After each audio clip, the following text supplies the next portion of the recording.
Yo, what's up guys, it's your boy Sami here. Today we are gonna see, what if, Juubi Naruto x Kaguya, part 1. Hope you'll enjoy this video. So before we start, please subscribe to our channel, and like this video. So let's get into the video. The Uzumaki groaned. It was like one thing after another with his life.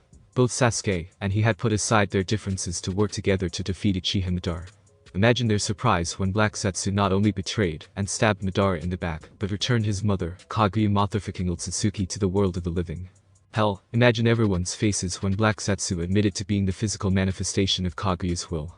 He also admitted to instigating many of the events that shaped the shinobi world to secure her revival.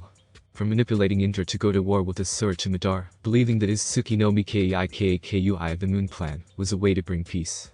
Looking up at the rabbit goddess, he could easily say no previous battle he ever had came anywhere close to matching against her. Not Pains. Not Orochimaru's. Not Kabuto. Not even Madara was this stuff. It was Sasuke, and him versus the mother who gave birth to the wicked Messianian Sage of Six Paths, the mother of all chakra.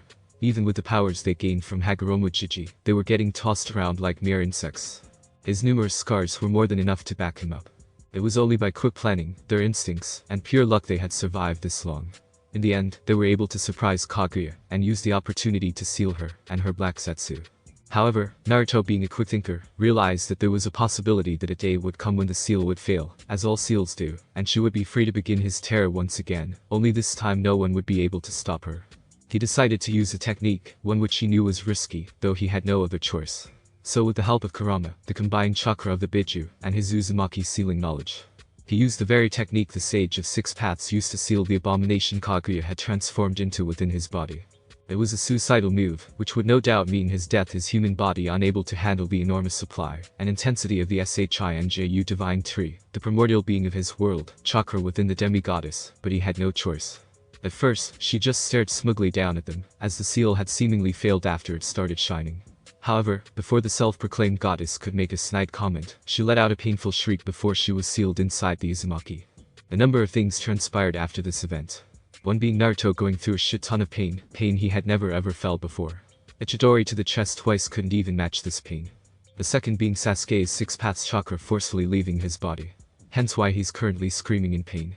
Oh yeah, the third reason being he unintentionally awakened his Otsutsuki genes. You might be wondering how exactly Naruto of all people is related to the alien race which are the Otsutsuki.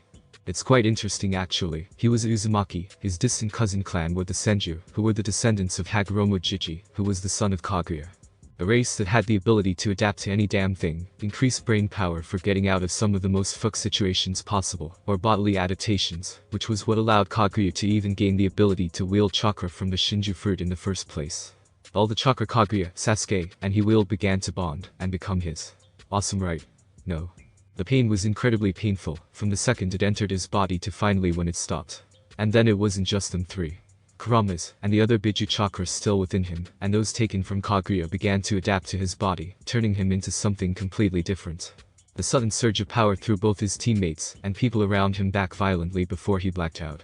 As the rest of the Alliance and the Edo Tensei cages arrived on the scene, they saw Hagoromo stopping Team 7, along with a mad Sakura and Sasuke, and a worried Kakashi. What the hell is going on? Tsunade yelled. Seeing as how every member of Cell 7 was there except for Naruto, her heart started beating rapidly. Sensei. Naruto Baka did something to Sasuke-kun, and this old man won't let us go past. Sakura screeched, damaging everyone's eardrums with her loud voice. I'd advise you to treat my son and Hagoromo-sama with more respect, little girl. Minato said, glaring at them. She glared right back, and was about to retort until a vicious inhuman roar was heard. Everyone, including Hagoromo, paled as they heard the inhuman noise. What the hell was that? Tomori muttered. Naruto-kun, please be okay. Hinata thought. Suddenly a swirling noise was heard behind Tsunade, who was currently facing the Alliance. Glancing behind her, everyone got into a fighting stance, as a portal opened up, and out came Naruto. Or at least what they thought was Naruto. This Naruto was 6'4", a large height improvement from his old 5'10" height, even more muscular clearly shown from his now shirtless torso, as he sported a APACK which most of the women shamelessly stared at. He had 10, long, fox-like tails swing comfortably behind him, 2 sets of horns. Short ones sprouting from his forehead, sprouting upward, and a larger set from the top of his head like Kaguya. His hair had turned from a thick spiky yellow like his father's, to a speckier thinner, silver-white like the rabbit goddess, though he had one bang that covered his left eye from time to time. His whiskers had turned thicker, giving him an even more feared look. His left eye, while hidden, held a 4-ringed Rinnegan with 9. His right eye was much to Sasuke, and Sakura's jealousy, and anger and eternal magicum Sharingan. Its design was 3 lines inwardly swirling round a star-like pupil, and 3 more thicker lines in the same manner. Around his neck was a necklace which was made up of 6 black Magatama. On his back was a black Rinnegan marking with a pattern of 9 Magatama arranged in rows of 3 beneath it, though it was slightly covered by his newly acquired 6-path Shikujo, with its second end shaped like a half-moon. Each side representing the sun and moon respectively. The air around him carried nothing short of superiority and dominance, his eyes looking upon every single shinobi in sight with a bored gaze, as if he could see straight through them, down into their souls. His new appearance became more and more intimidating by the minute. Even though Hagoromo was speechless, he had no idea that this would happen. He could feel the fear, hatred, worry, and anger swirling from the shinobi in front of him. Though the strongest source of anger was coming from the boy's 2 teammates. What they didn't know had a whole new counterpart by his side now. Naruto. Minato called out daringly to step forward. Everyone had a near heart attack, as they heard the demonic tone his voice carried. Naruto noticed how his voice sounded, and looked to Hagoromo to explain for him. He nodded. As the Sennin stepped forward, he glanced around at the men and women of the Alliance who had fear, awe, and anger in their eyes. For some reason, he knew this wouldn't end well for Naruto. To their credit, no one interrupted the man while he explained just exactly what the hell happened to Naruto.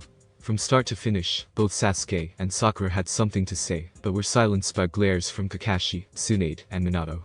So let me get this straight, Mei said. Naruto concealed this Kaguya inside of himself, awakened the genes of an alien race, and became the Sashirato no Kami god of the 10 paths. She asked. Naruto chose to answer this time. Yes, that's correct.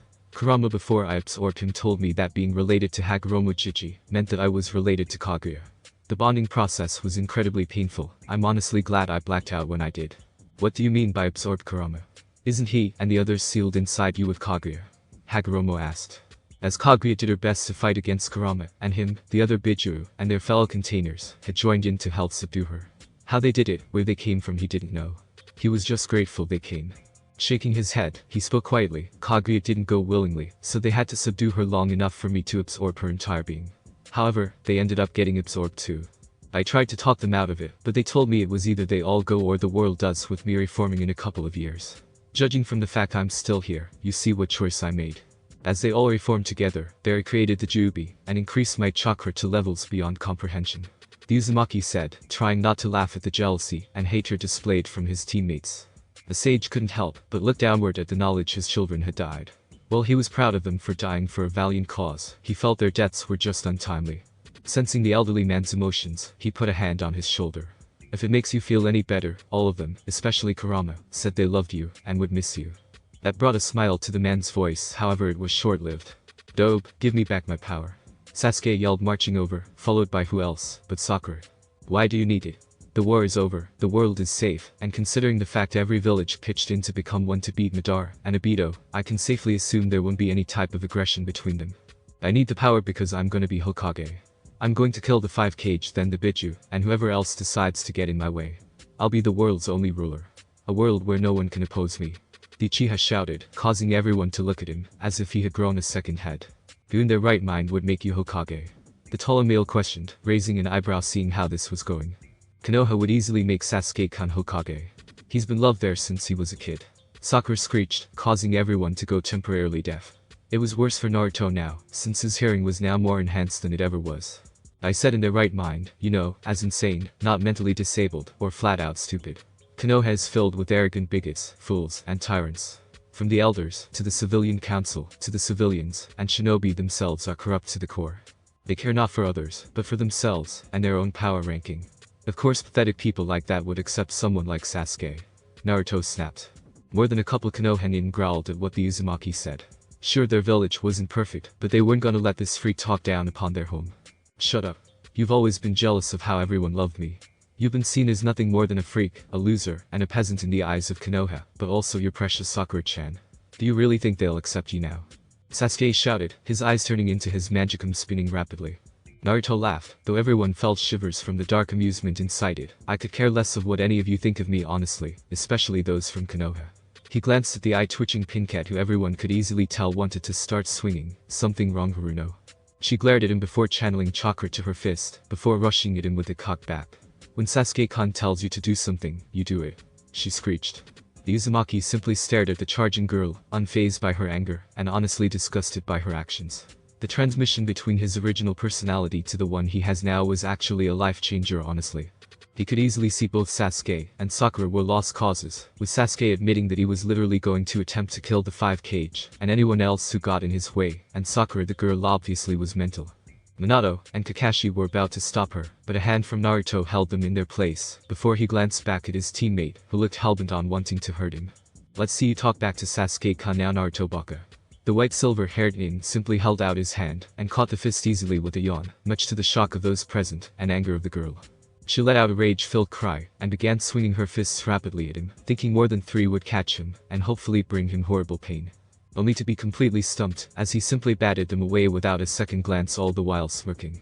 Your swings are predictable, even now, they're unorganized, and sloppy. While powerful, you swinging like Bachan does when she catches Iro-sen peeping on her, no type of stance, you just rely on brute force, and that is why you're weak. Naruto said, as he kicked her away to Sasuke's feet. As the girl lay at Ichiha's feet, she glanced up hoping to see approval for her actions, only to see him scoff at her, then go back to glaring back at Naruto. That's it. All this time she'd been trying to get his attention, Naruto baka would always do something to mess it up for her. Well, no more. She was gonna send him into a world of pain, more than what he felt in his childhood. By now the shinobi of the alliance had backed away, sensing a fight between the 3 would be inevitable, and they had no plans on intervening. To do so could have easily meant their lives were forfeit. 3 years spent under the Godin, who was not only the strongest woman in the world, but the best medic who taught you everything she knew, and then some in hopes you would make her proud. And how do you repay her? By throwing it out the window the first time someone mentioned Sasuke. Every time we saw him, you freeze up and start crying. The tails retracted back into his body, his horns slowly shrunk into his head and forehead until they were no longer visible, and the eye slit disappeared, as if it was never there. Poor little Sakura, you only joined the academy because your mom told you it would help you win Sasuke's affection. I bet she told you that if you won Sasuke's heart, she'd be proud of you, and give you whatever you wanted. I'm not surprised honestly, seeing as how both your and Ino's mom were fangirls, and quite pathetic ones to say the least. He chuckled seeing her twitching, no doubt ready to knock his head off. They were both fangirls of Tusan and Sasuke's dad, always fighting for their affection, shrieking, yelling, you name it. They tried dieting, becoming anorexic, wearing obnoxious amounts of makeup, in hopes it would eventually charm them right into their pants. Eventually Fugaku settled down with Mikoto, and dad started seeing my mom, and naturally it didn't sit well with them that a foreign girl, as they called her, caught his attention, and they didn't. So they started spreading rumors about her in hopes it would make him see her like they did, a disgusting nobody with hideous red hair, ironic seeing how one of them had pink hair.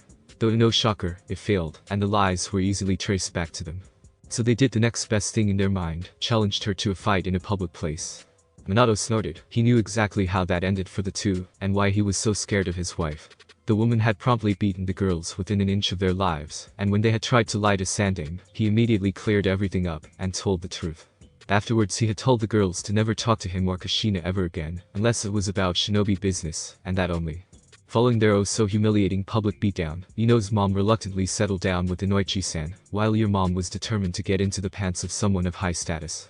He was interrupted, as he let out a rage-filled cry. You're lying. My mom is the best mom ever. She told me that Sasuke-kun would love me indefinitely. I should have listened when she told me you were a demon. I should have killed you. You were always in my way. Sasuke-kun's way. You're a monster, reject, loser. I bet that bitch for a mother of yours was a whore like mom said. She screeched. You little bitch, I should kill you where you stand, Minato snarled inwardly. How dare this little whore call his Kushi-chan a whore. Little did he know, both Hiruzen and Tsunade were also having murderous thoughts. You know the funny thing about that? The only reason your mom even got on the civilian council in the first place was because she slept around with multiple civilians to get power. She tried it with the shinobi, though they easily saw through her pathetic attempts, and decided to shoot her down.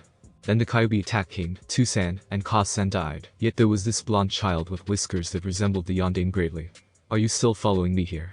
His answer was Sakura charging him with her fists raised ready to pound him into paste, though she just ended up getting kicked back again.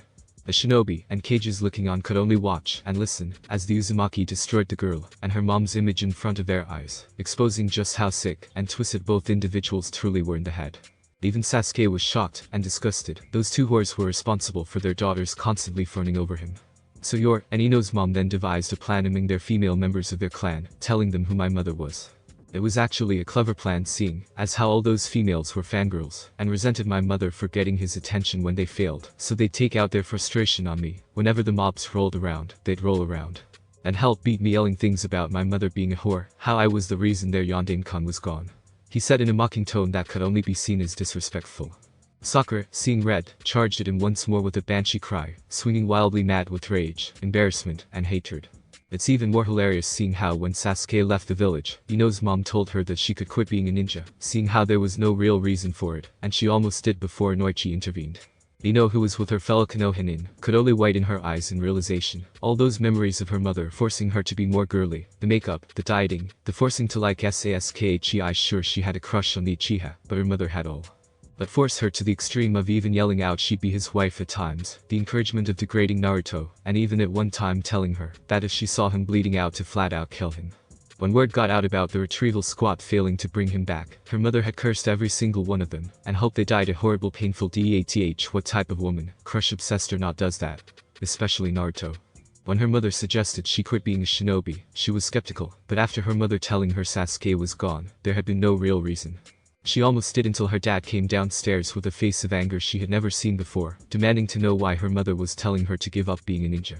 This had sparked an arguing match between the two. Horrible words were launched back and forth, lines were crossed. Since then her parents never got along that well after that. Whenever her father was around her mom, he always had a look of betrayal and hate in his eyes when he looked at her. Now she knew why. As Naruto saw Sakura glaring at him, he smirked, deciding to see just how far he could break her. Why don't you tell everyone what your mommy said to you after you told her Sasuke left, and you tell him to leave? The girl's eyes widened before glaring again coldly. I don't know what you're talking about, loser. Stop trying to lie, it's not working, no one believes you. She yelled, inwardly hoping no one would listen, though she knew they would. Naruto's smirk widened. So you mean to tell me she didn't beat and threaten to disown you because you failed in winning Sasuke's heart? When you told her how you begged Sasuke to let you go with him, she slapped you and drilled into your head that Sasuke was your destined one no matter who he liked. How did she tell you that you had better win Sasuke's heart and become his wife or she'd kill you herself? How you were nothing more than a means to fame, and if you couldn't even do that, you had no use for her. Silence. Utter silence. Everyone could only stare wide-eyed at the shaking, crying, snarling girl. Just what exactly type of fucked up family did she come from? However, the silence was broken when the girl yelled in an obnoxiously high-pitched voice, I'll kill you. Before running at Naruto the fastest her legs could carry her. Naruto dodged her fists yet again before slugging her, sending her back a couple feet. She growled before charging him again with the intent to kill, swinging like a barbarian. You swing like a drunk man. Naruto taunted before kicking her in the face. Chidori. The faint sound of chirping birds roared up behind Naruto at the last second, who grabbed the offender's wrist and snapped it, ending the. Sasuke yelled in pain before finding himself face first in the ground with a foot on his face. Poor little Sasuke-chan, once again bested by the dope you love to mock. Let Sasuke-kun go. Everyone blinked. They had to be mentally deranged. Taking his foot off the Uchiha's face, Naruto then proceeded to kick the Uchiha halfway across the rocky turf. Naruto follows closely behind. Sakura, seeing this, then went to make a dash to go help her crush, but found herself surrounded by the 5 Kage, who all had displeased looks on their faces, even Inoki. What are you all doing? I need to help Sasuke-kun move. She screeched, making them wince. Why are you going to help Sasuke, Sakura? Are you truly incapable of thinking for yourself? Tsunade asked, though the look in her eyes showed how sad and disgusted she was by her apprentice's actions towards her godson. Because I believe in Sasuke-kun. I'll always believe in him no matter what. It's people like that loser Naruto Baka why Sasuke-kun is always viewed as a bad person. How exactly is Naruto to be blamed for the Uchiha's power-crazed mind? If it's to my understanding from what your Hokage told me, the Uchiha was always like this. It was just ignored due to Konoha being filled with power-hungry individuals. Mei said. He's always trying to look cool. He'll never be cooler than Sasuke-kun. Did you know he was the deadliest of our class? He always asked me out on dates even when I told him time and time again that I don't like orphan freaks like him. He's only strong because he's a freak. Now he's trying to steal what's rightfully Sasuke-kun's. I won't have it. Sasuke-kun should rule everything. Everyone should bow down to him. He deserves the best. Always. I'll make sure it happens because I love Sasuke-kun. They screeched with a deranged look in her eyes, not noticing how the eyes of the Kages and shinobi from other villages narrowed dangerously. Talk about mentally unstable, Minato mumbled, getting nods from those around him. Sir, how exactly did this girl become a ninja again? Hashirama asked. Sandaime looked both embarrassed yet saddened. Due to my old age, I was unable to manage every matter that came up, so I gave the responsibility of the academy to the civilian council. he said, and was immediately smacked upside the head by Tobirama. So because of your negligence, people like that, he pointed at the fist-shaking Sakura, ended up becoming a ninja. Oh come on. She's not that bad. She just needs a lot of mental rehabilitation sessions. Hashirama shouted before wincing when his brother glared at him. She needs more than that, she should have never been allowed to continue this far. She's clearly not right in the head, and the fact she has Tsunade's super strength, and rivals her in medical knowledge, isn't exactly good for anyone. Nidame said, watching, as the girl flinched before glaring at Mei, who obviously said some hurtful things. Between him and Kakashi, I'm not sure who to blame. Minato said, glaring at his former student. What did Kakashi do? Said gray-haired Nin was also confused. Well, for starters, Kakashi only passed the team because Sasuke was on the team, if we're all being fully honest. Then he allowed both the Uchiha and Haruno to verbally and physically abuse Naruto whenever he did something they didn't like, yet allowed her to follow Sasuke around like a lost puppy and him to treat everyone as if they were below him. Kakashi could only shudder in fear as all four Kage glared at him. Second, you like to preach about teamwork, and those who abandon their comrades are trash, yet you completely left Naruto to go personally train the Uchiha, even though you knew how bad Naruto needed a sensei to help him fix everything the academy had sabotaged for him. Instead, you scolded him whenever he didn't do something right, and let his teammates belittle him every opportunity they got. And finally, you blew Naruto off to go train Sasuke for the second round of the Chunin exams, and had the nerve to give custody over him to someone who openly hated him, because of what he contained, all because you had no confidence that he could win his fight. Ronin could only look down in shame at the realization he had no real hand in Naruto's training. His sensei was absolutely right. Because of his commitment to trying to pay back Obito, and believing that Naruto wasn't going to get far at all, he had abandoned him to the wolves without a second glance. He, like all the other Jonin, had believed Naruto's match against Kiba to be pure luck, and had actually bet his money on Neji winning easily, and humiliating Naruto while doing it. Enko had honestly been the only one who actually believed in Naruto, and got laughed at for it. He wins, the woman had won a shit ton of money that day, and she had Naruto to thank for it.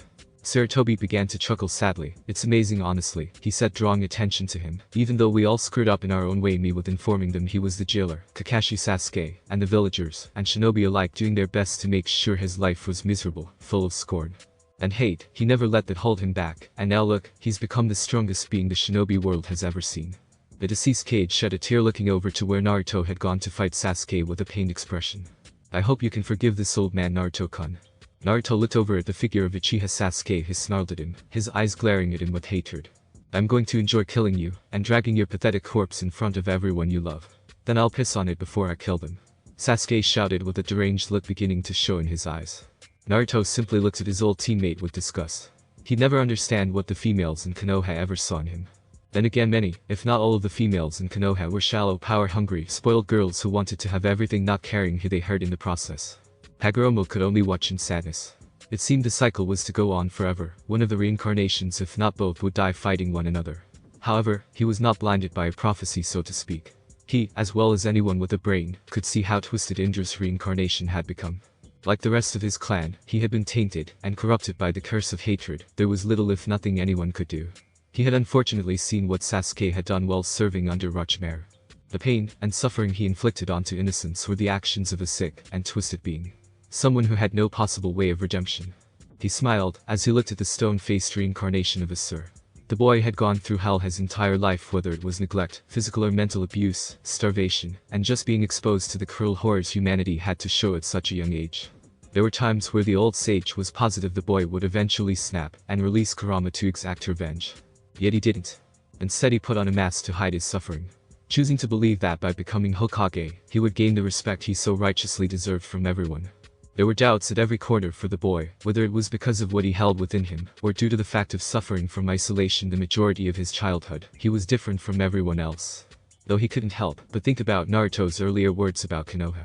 No doubt the village would attempt to kill him, seeing as how there were a lot of die-hard Uchiha supporters within the village. Sighing once again, he turned his attention back to the fight to see Naruto and Sasuke trading blows, though Naruto wasn't even really trying, and was still overpowering the Uchiha. Suddenly the old sage sensed something approaching fast, and rolled his eyes upon recognizing who it was. It was that pink-haired girl that seemed to be obsessed with Indra's reincarnation. Wait, some of her hair was missing along with some of her clothes. He immediately suppressed his strong urge to barf. No one should be that flat. Hearing a roar of pain, he winced as he saw Sasuke lose his hand before he was kicked into the fast-approaching Sakura. The two collided quite painfully, as they groaned attempting to get up. I expected better honestly, with you being an Uchiha, and all. Maybe with your little pat here you might actually put me on the defensive. Naruto taunted.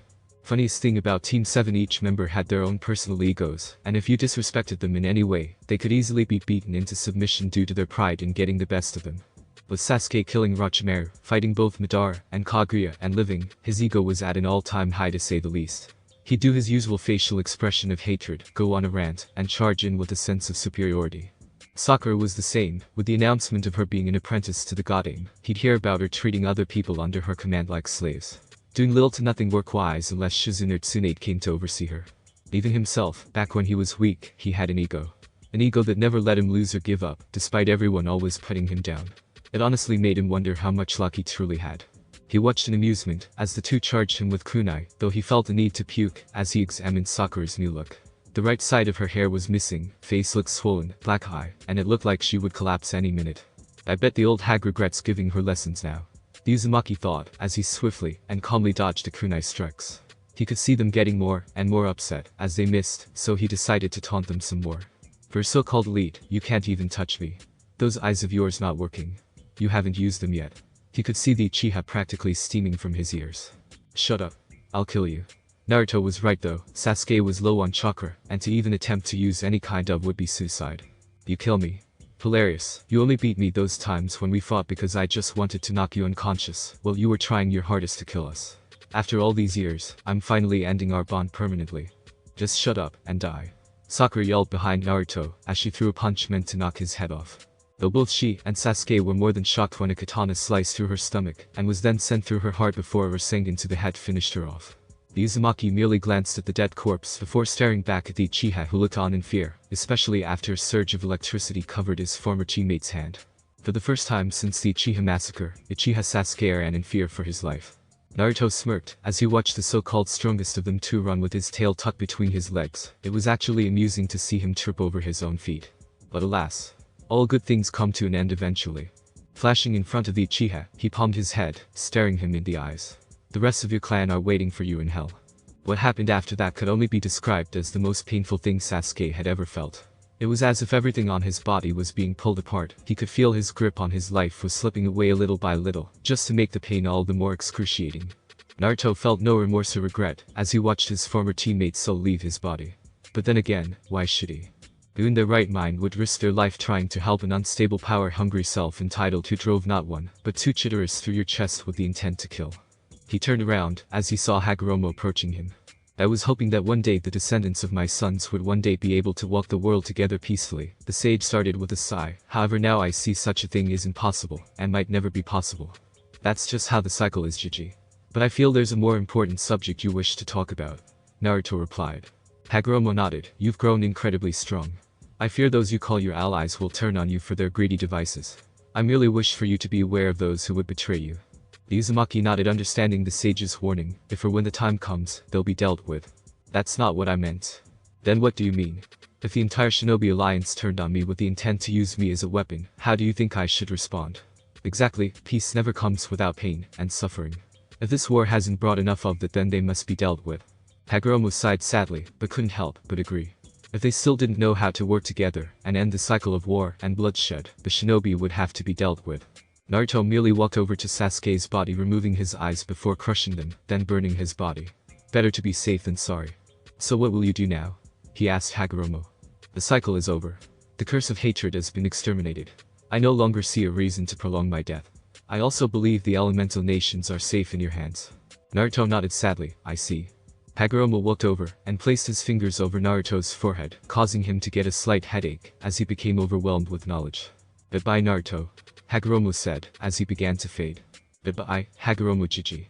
Shinobi from the 5 villages gathered around their respective cage, who glanced back and forth at one another. I don't know about the rest of you, but I've had enough of violence and bloodshed for a lifetime, Mei said, ending the silence. I agree with Mei. After all this, I can go without war. Tsunade supported.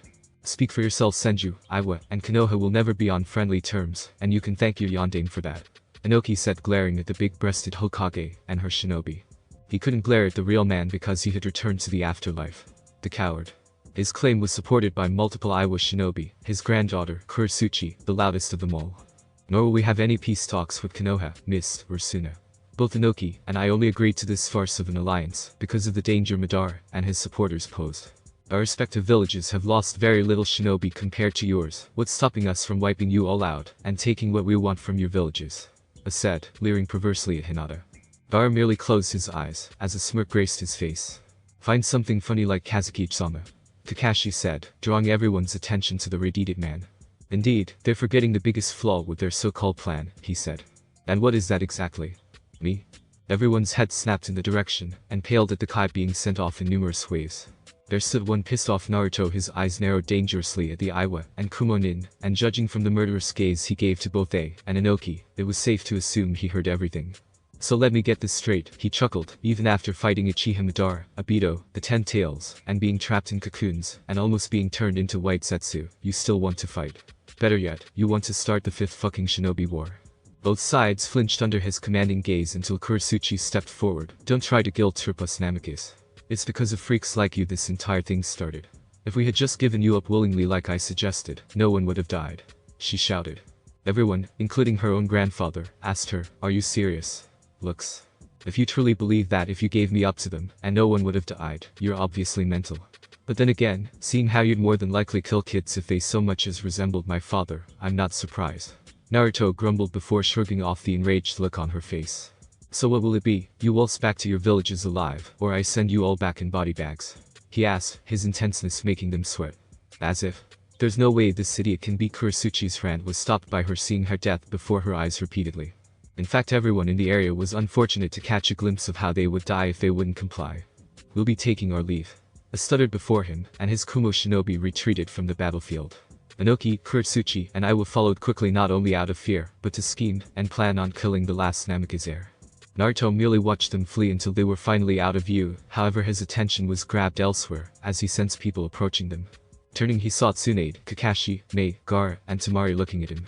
He raised an eyebrow, but said nothing. After a couple minutes of awkward silence, it was Kakashi who broke it. Yo. He chuckled, as the others facepalmed at the laziness of the gray-haired nin. Naruto-san? Mei asked. Yes, Vizukichi Dono. He respectively replied. We were wondering what you would do now that the war is over and stuff. Mei silently berated herself, as she felt her face burn up at his gaze. Naruto thought about it for a minute before shrugging. I might head for Whirlpool, and relax there until something that requires my intervention pops up, he said. To say everyone was shocked, but none more than those that knew him. Don't you want to be Hokage? Tsunade shouted before flinching, as his Rinchuring eye turned its gaze onto her. No? I don't understand. After all that time of you shouting about being Hokage, and now you can finally be able to, you don't want to anymore? Temari asked while trying, and failing to not blush at how the blonde turned white-haired shinobi's eyes roamed her body seemingly in appreciation. I was still naive back then, Temari, hopelessly believing I had a chance to be accepted. My ascension, as I like to call it, has made many things clear to me. Both about Konoha and those that live within the village. And what would that be? Kakashi asked. He knew any chance of Naruto being accepted in Konoha was slim to none, especially after his new transformation, and killing Sasuke to save the world from another Madara. Regardless of what I do, I wouldn't be accepted within that village. So why keep bothering? I'm better off on my own. I support his decision. Temari turned shocked at her little brother. Gaara, you can't be serious. You aren't against this or shocked at all. She all but shouted. I am very serious, Temari. Naruto has sacrificed his life more than once for the world. Who are we to deprive him of what he chooses to do? Gaara said. Besides, the Radiant's upper lip twitched. Even if we were all against this, I highly doubt we could stop him. He added. I guess the pigtail fan wielder muttered before she squeaked, as she felt an arm wrap around her waist and pull her close to a warm and muscled body. Don't worry, Temari, I'll still show up and see you and Gaara from time to time. Naruto said before leaning in to whisper in her ear, though I'll stop and see you anytime I can. Temari's face adopted a look of embarrassment while her eyes could be seen, as if they were thinking heavily about something. So how exactly do you plan on getting to Yuzu? Tsunade asked, trying to ignore the fact that Naruto had just flirted with Temari right in front of her brother. Besides, didn't she and Shikamaru have a thing going on? Once again Naruto shrugged before letting go of Temari while mentally smirking at how sad she looked at the loss of him.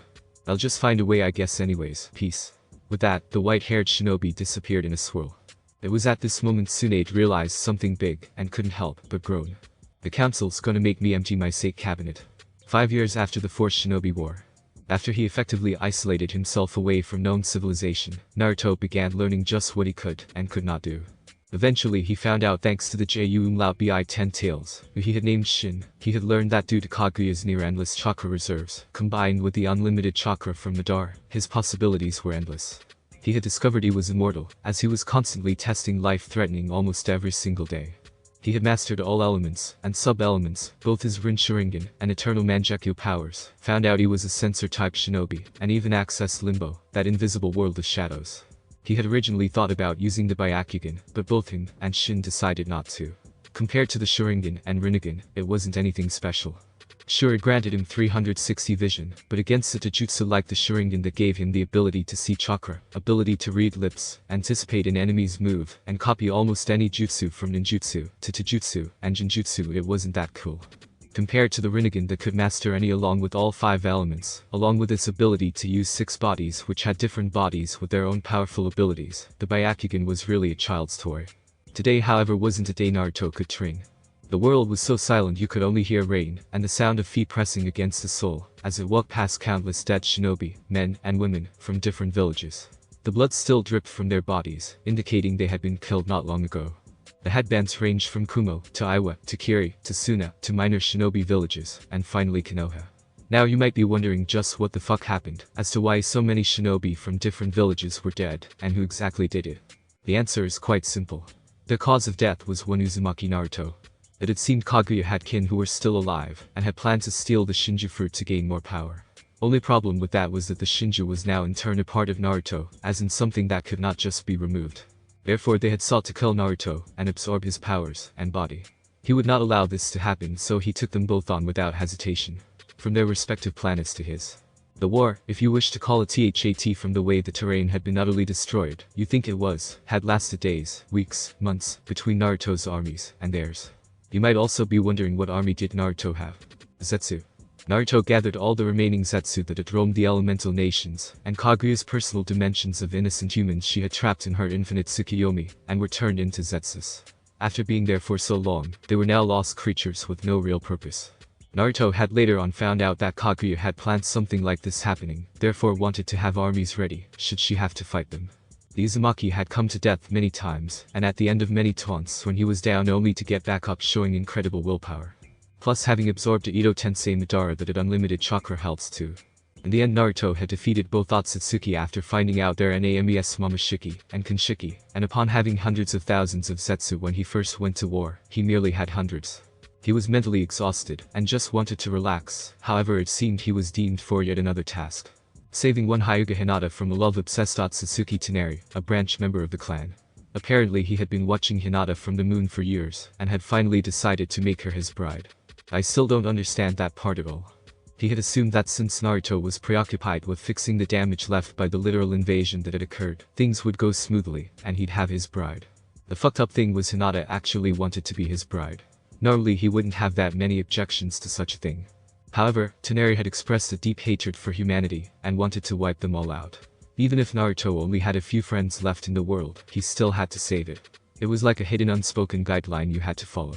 While fighting the branch member, Naruto quickly realized Toneri was easy to rile up with taunts which let up his focus, and allowed opening the Uzumaki exposed to the fullest. He defeated and imprisoned the Otsutsuki on the moon, and made him watch over them, as if he were a guardian. Naturally this made the man furious, as he attempted to lash out, calling Naruto all kinds of names, none that fazed him, though he had heard worse. He had dumped Hinata back off of Konoha in the arms of Tsunade, and was gone without a second thought. As he returned to Yuzu, he finally got his rest and relaxation. When he awoke he was more than shocked to see Gar, Guy, Tamari, Mei, Lee, and Niji over him, making sure he was fine. He had taken off Niji's cage bird seal, and simply put a cage level over it, so no one would know the difference. In turn, he had earned Niji's utter loyalty and devotion. After a lot of time-consuming and physical straining, Naruto had gifted Guy the power of leg movement once again. Even if it was only a little. He had helped Tamari get over her breakup with Shikamaru, after she found out that Nara had cheated on her with Ino of all people. She had gone on for hours about how whenever she had asked to spend time with him, he merely called her troublesome, or how he just wanted to watch the clouds. In the end she didn't kill Shikamaru, but Gar broke his legs. Good enough, right? It was strange to say the least. He knew for a fact the woman was attracted to him, considering how she made sure to flaunt her body every time he was near, from splashing water on her dress, to show just how hard her nipples were by his mere presence, to even grinding against him when they were alone. Lee was there because he wanted to show Naruto how much youthful support he had, whatever that means. Gaara was simply there to show his brother he had his support during his darkest hours. Gaara, Mei, Guy, and Temari however came for another thing this time. It was to discuss the gathering of the 5 villages and their new current target, one Uzumaki Naruto. The nations had deemed Naruto too dangerous, and, as such, decided it would be best to attack him while he was weak, and still Recovering boy were their own. Their plan in their minds was quite genius. They'd attack and force him into submission before forcefully ripping the 9 out from within him, and forcing them back into containers who would be beaten into submission and know their place. They would then torture him and learn everything he knew before finally killing him. When Naruto asked who was overseeing such an event in Konoha, it was revealed his own godmother, Tsune, had devised such a plan with the edging of his former comrades, the Konoha 11. And their Jonin senseis with the exception of Guy. Apparently they didn't like how strong he was, and decided they were going to make sure he was back below them, as he should be. Konoha had bribed Kumo to help them by offering both Hyuga Hinata and Hanabi to the Reikage in marriage, who immediately agreed, and Iwa would hang Naruto's dead body over the Tsuchikage Tower for all their civilians and shinobi to see. The councils of Mist and Sana, after realizing Gaara, Temari, and Mei wouldn't go to war against Naruto, had become fearful of being targeted by one of the 3 villages, and kicked them out of office forcefully, and were prepared to have them assassinated. Both assassinations failed, but at the cost of people close to both sides. Gaara and Temari lost their brother Kankuro, who covered their escape from Suna, and Mei lost her guards, Ao and Shijuro, when she was attacked by her own Anbu. Lee, Nichi, and Guy told Naruto about what had conspired back at Konoha with his former friends and comrades, and he couldn't help but laugh. Despite the damning evidence of being manipulated by her mother, Ino had decided to blame Sasuke's death on him, and decided to train to one day avenge her Sasuke-kun. Fangirls truly were a different breed. Inizuka Kiba, with the influence of his mother, and Jonin Sensei, Inizuka Tsume, and Yuhi Kurenai, had been told over and over such a thing like Naruto wasn't supposed to be above him in terms of power, and needed to be reminded of that. Tenten, following the crowd of those who already disliked Naruto, found herself hating the Uzumaki, simply for the fact they were both orphans, yet he had so much power, and she didn't. From that point on, she began pushing herself more and more in order to show him why orphans stayed nobodies. Hinata, like Kiba, had been manipulated by not only her sensei, but her clan. They had beat her into submission, then took advantage of her fragile mind, spreading lies of how no one would love her, because of how worthless she was. From that point on, the girl had abused the caged bird seal, as much as her younger sister, father, and elders of her clan did.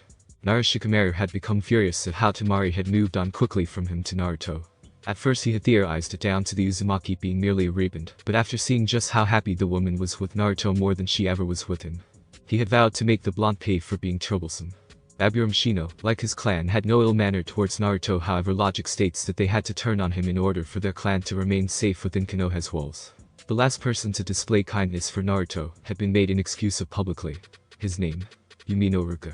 Akamichi Choji went to quickly follow the crowd to avoid being made fun of for his eating habits, and being overweight, quickly started slandering Naruto, even going as far as to blame Naruto for the death of his sensei, Sarutobi Asuma. Mitarashi Enko, in his opinion, was the funniest case. Once seeing how she still wasn't accepted in Konoha despite the fact they all hated Naruto more than her, she began slandering his name in hopes of being accepted. Instead, what little friends the Takubetsu Jonin did have ended up unfriending her, seeing how desperate she was, leaving her in a state of depression. Those friends included Kurenai, Hana, and Yugao, her first friends she had made since she had been left behind by Orochimaru. The bitch was so depressed she begged Orochimaru, he was revived at the time, to take her back, as an apprentice, only for the man to laugh and call her pathetic, before tossing her out on her ass. Afterwards the woman had given up, and began whoring herself out to whoever paid her the most money, because in some way in her fucked up mind, this was the best way for someone to show her how much they accepted her. To just put her out of misery, he killed her. Unfortunately he wasn't fast enough with killing her, because he had to hear her rant about the way her life had turned out was somehow his fault, and how he would pay for all the pain he had caused her. Count that on top of how every single shinobi coming back from the war cried and whined about how he had killed the Uchiha Haruno, and reached a new level of power they would never reach in their existence, and you got a village of rabid dogs. Also adding in Hakumo, and I personally felt about Naruto, that was a large size of shinobi who were more than ready to attack Yuzu, and take what they wanted. Multiply that with the large portion of shinobi coming from neighboring villages, Kieri and Suna, you think they were going back to war against Madara and Obito. Imagine the look of surprise on their faces when Naruto appeared before them, perfectly healthy, and not as weak as they expected. They then had the audacity to demand he surrender, and die like the creature he was. So he just decided to start killing people. Another thing they didn't know was that during the years of his isolation, he had silently roamed their villages, copying them with his Sharingan eye, and mastering them quickly. He especially had fun ransacking the Uchiha compound, and stealing what they had stolen from others during the years. From Clan 2, even their strongest and forbidden techniques, Naruto knew it all, and used it better than anyone ever could. After all, he was in fact a god with unlimited potential now, right? He had also entered the Namikaze compound by unlocking the blood seals, and taking the Hiraishin no Jootsu Flying Thunder God Jutsu, and all the other his parents had left behind for him. During the FIGHT slaughter, if you ask any bystander, Naruto had done the same thing Madara had used in the Fourth Shinobi War, using Tengai SHI and SCI Shattered Heaven. That was still highly effective. When Inoki attempted to stop it once more, seeing how in his old mind, this meteorite wouldn't be anywhere near as strong as Madara's if it was strong at all.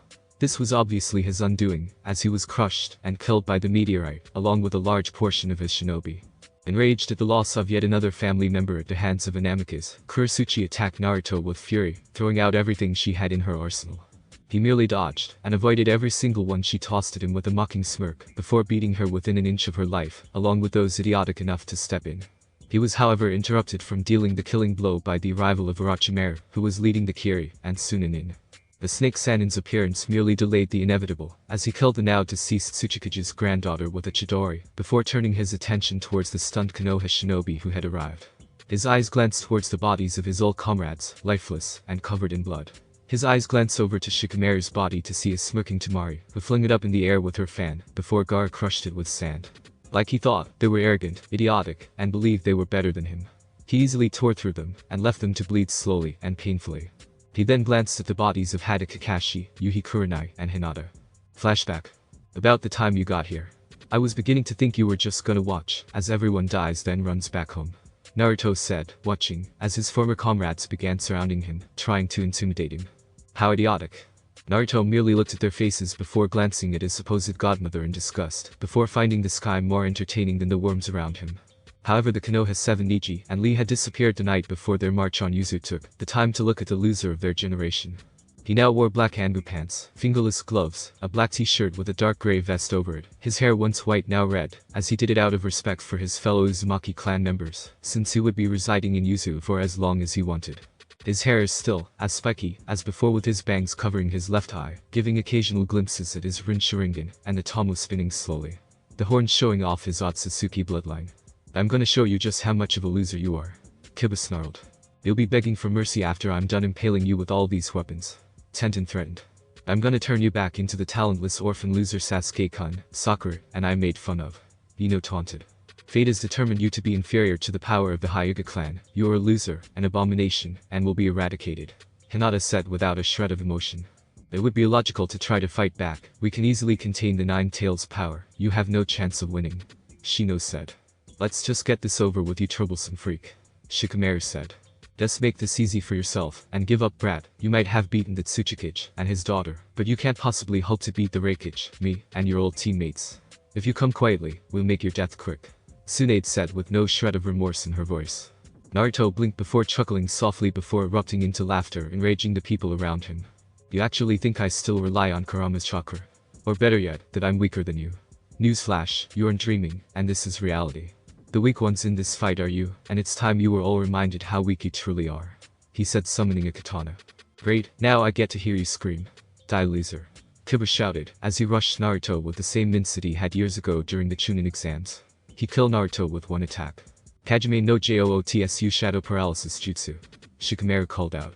Shintention no Jootsu Ninja Art. Mind Transfer Jutsu. Ino smirked, preparing to embarrass the Raidid before they killed him.